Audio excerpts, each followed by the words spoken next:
Hello, and welcome to Improbable Things. I'm J. Grace Pennington, and this is my podcast where I share 6 improbable thoughts before breakfast, which consists of 6 thoughts somehow related to reading, writing, or just storytelling in general. I have my 6 thoughts, and I am settled in and ready to talk to y'all, so let's get started.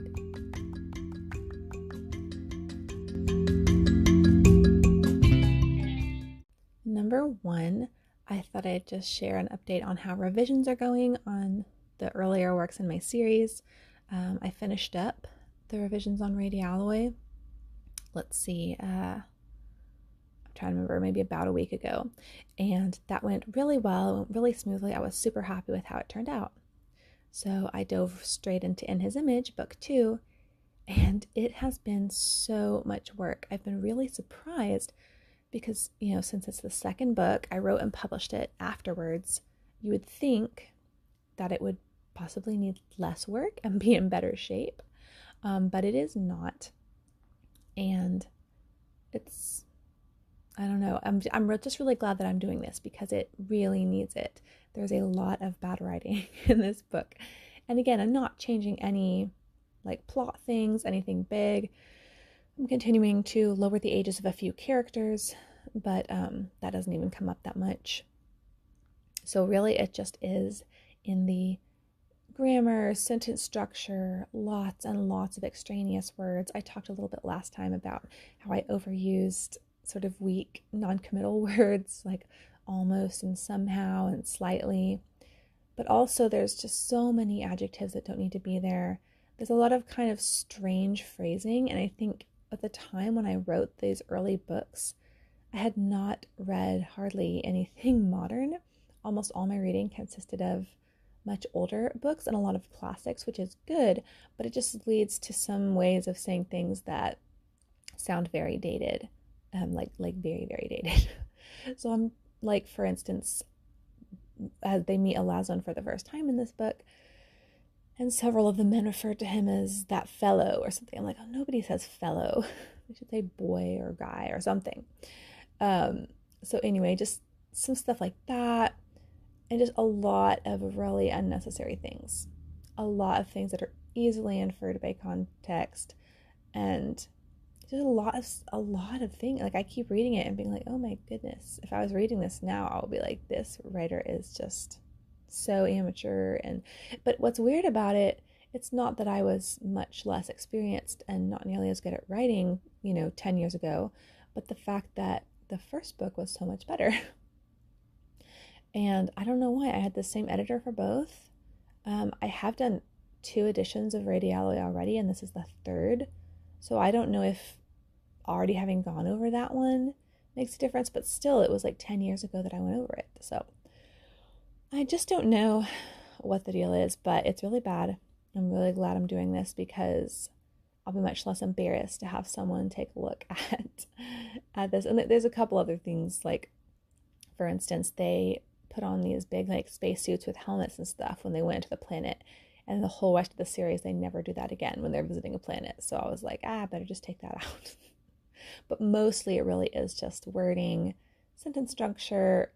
I misused so many semicolons and had so many comma splices. I was very random with my use of the Oxford comma, just many, many embarrassing things. So glad I'm doing this, but it's been a whole lot of work. It takes me much more time to get through a couple chapters on this than it did on Rady Alloy. And since I took a break during our anniversary getaway vacation, I'm definitely behind. But I'm catching up as best I can by working on it some nights as well as afternoons. But anyway, it's definitely going to be really worth it. Really glad I'm doing this, and just can't wait to get the improved version out there. Number 2, I'm also kind of trying to decide what my next move is going to be with the series, because I have the next book, Intoxication, written. There are a couple obvious rewrites I want to make to it before sending it to beta readers. And then, obviously it'll be edited, get up on Vella, get published. And I've been trying to decide, because I haven't done this every time, but for most of the books of the series, I've gotten the next book written before the previous one is published, like I did in this case. So I'm trying to decide, should I do that? Should I knock out the next book like real quick, or should I just go ahead and get the ball rolling because the Vela process does take so much time? And I was also thinking of writing the next one for Nano this year, which I'm obviously not going to wait that long to get Intoxication worked on and out there. So the book after Intoxication, let's see, Intoxication will be book 9, so this will be book 10. So book 10 is called Covenant. And so I'm just trying to decide if I should wait for Nano, try to get that done real fast. So I have a couple other books I need to write this year. Although one of them is for Vela and one of them is a novella, so it's not, they shouldn't have quite the same intensiveness as a full, like, published novel. But still, a lot of work to do, and I do have a baby coming, which makes it very difficult to plan because I just don't know exactly what my life is going to look like after that event. So I don't know, am I even going to be up to doing Nano this year? All of that, whatever. So I think I'm leaning toward just diving right into editing and publishing Intoxication after I wrap up Humanoid. But I'm sure I'll keep y'all updated, so we'll see.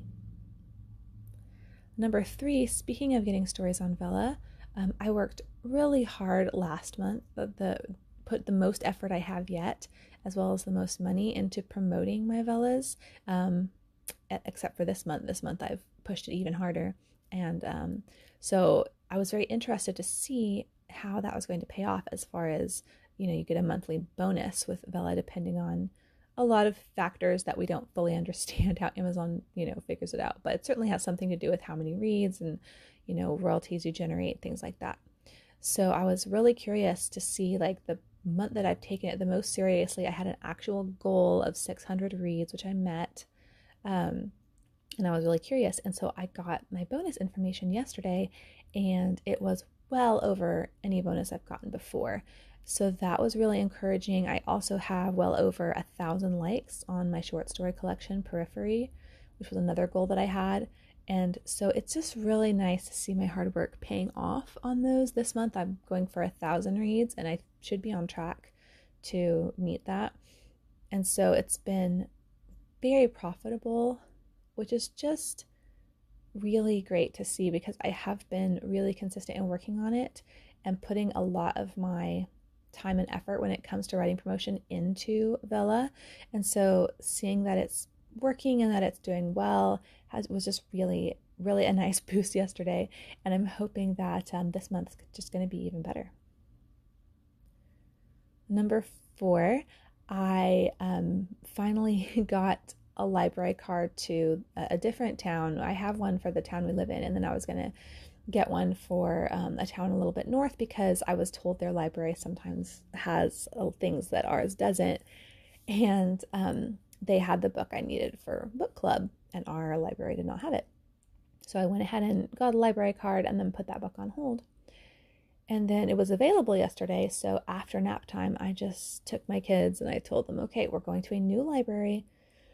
We're not going to pick any books and movies there because we already have a bunch from this other library, and the last thing I want to do is get the two of them mixed up. I'm really careful when it comes to library books. But I told them we're just going to check it out, see if we like it. Y'all can play, we'll see what's there. And so we went to this library. I grabbed the book I had on hold, and then they went to play. And there was such a sweet little play area. They had like a little puppet show set up. They had like a really cool toy kitchen with like a sink and a stove and all the things you could want, and little bins of toys. Just really sweet stuff. And so my girls enjoyed playing. But my youngest, so her name situation is complicated. I might have explained before. Her name is Lily. We all call her Lolly, but her name for herself is Lala. She's only just learning to talk, so she calls herself Lala. And she immediately grabbed a book. I've talked many times on here about how she's my little book girl. She immediately grabbed a book that she found, and she walked over to this little like tiny bench with like these really low little seats, and she pointed at one of the seats and looked at me and she goes, Lala, and she sat in it. And it was just like, I loved the way she noticed it was just the right size for her, and she immediately just sat down and started reading, and just read some little book that she'd found. And it was just so sweet. And so we also have more libraries in our city's library system that we haven't visited yet. So I'm going to try to maybe visit some of those others, let them explore a little bit more, and maybe do it earlier in the day next time, because everybody tends to be a little cranky toward the end of nap time, and we had to leave real fast, or I'm sorry, after nap time, toward the end of the day, and we had to leave really quickly when a couple of them were getting cranky and too loud for a library. But I do want to visit more, and they did have so much fun, and it was just really sweet. So on my currently reading, I have arrived at my final Jane Austen novel, Sense and Sensibility, and I'm gonna be. It really is a goal that I've had in the back of my mind for a long time to take the opportunity to read the rest of her works, and so I'm really glad I just buckled down and did it. And this one is a little different from the others I've read so far because I have seen the movie, and I do actually remember this one, so I know basically the gist of the story, although I don't remember as much as I was thinking because I'm still pretty early in the book, and I know kind of how things end up, but there's a lot of book left. What are all the twists and turns that are going to get us there? Plus, I'm sure it has a lot more depth and expounds a lot more on everything than the movie, because that's just how it works. That's how it has to work. But I am really enjoying it. She has just her writing style too. There's so many things you can't get into a movie because she has so much just wit and style in her narration that I absolutely love, and it seems maybe strongest of all in this book. Or maybe that's just because I'm currently reading it. I always find something specific to admire in each one. But I'm enjoying it. Really glad that after this I will be able to say that I have read them all. And of course I'll have to go back and watch the movie after I finish this one up. The number 6, I wanted to talk about something kind of interesting that I noticed yesterday as I was thinking about different goals that I have, and even when it comes to smaller projects, I have realized, and I think I kind of knew this about myself, but I really had a clear epiphany about it yesterday, that I tend to be most highly motivated by nearing the end of a project. And if that doesn't make sense, I'll try to explain. So anything that I start, and I thought about it at first because my parents have a local Airbnb that I do the cleaning for.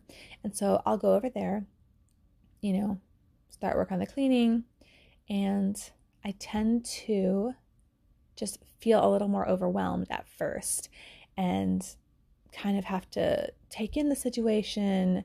I'll get the laundry to start the laundry. I'll kind of be like, even though I've done it so many times and I have a checklist to help me, stay on track and everything, I still tend to be kind of like, oh, I don't know, my brain's just a little overwhelmed. It takes me a little while to really get going, and I will, maybe not remember to get all the things I need out of the cleaning closet at first. It just tends to drag a little bit at the beginning of the process.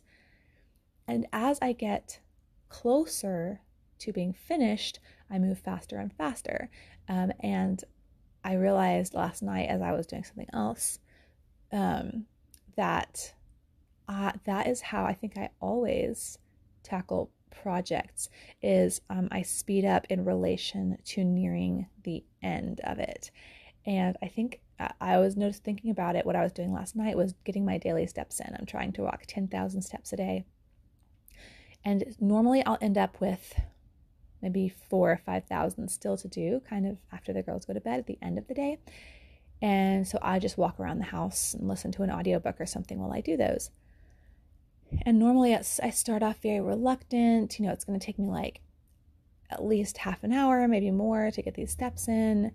And I don't really want to do it. And I'm, just kind of feel draggy about it again. But the more I go, the more I feel motivated. The faster I go, the more I feel encouraged about finishing it. And I realized as I was pacing around the house last night and also thinking about how that had happened with the Airbnb, that the reason for that is my perspective begins to change as I realize that the end of the project is closer. And maybe this is super common, but I had just never thought about it in those terms before, that it really is a matter of perspective. and of seeing that the more you progress you make on a project, the less you have left to do. Again, very obvious, but I think that's just how I tend to process the work that needs to be done as I'm doing it. And I realize I also do this with all the goals I've had with writing, or, I always do this with Nano. I'll start off with these intentions of writing, the specific word count that'll get me to the finish line if I do it daily. And I'll drag a little bit, won't quite make it, get further and further behind. And then toward the end, write like a huge amount and become super motivated. And I did that with the radiality revisions too. Like I had dragged a little bit more toward the beginning because it seems kind of a massive task to look at this whole book and completely, edit it in just a couple weeks. But then as I reached the end, I felt more motivated. I picked up more. I had an easier time doing it. I felt encouraged. And that just increased proportionately to nearing the end of the project.